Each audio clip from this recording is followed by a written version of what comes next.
اسف للكلام اللي بوجهه لكن مو الاقليه طبعا.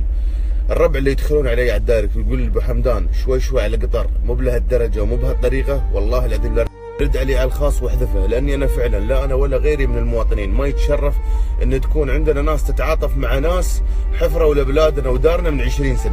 ثانيه تكلمني تقول لي ابو حمدان ريلي يتابعك وهو من قطر ومن شاف سناباتك ظاهره من البيت ولا رد.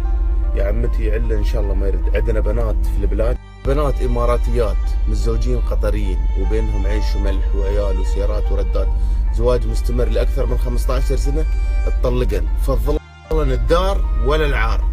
ما في اي شخص اماراتي اليوم لو شو من علاقه كان داخل مع بني ادم اذا ينغلط على بلاده يثور. تعرفون كيف الاعلام القطري دني ولاي مستوى من بدت الازمه الى الان اكثر من 23,000 حساب في تويتر مزور للفتنه وللكره. يعني شوف الحمله الاعلاميه اللي يروجوا لها حول العالم من فتن ومن حقد ضد الدول الاربعه هذه كلها، وانت اليوم تقول لي ابو حمدان شوي شوي. والله لزين والله لزين.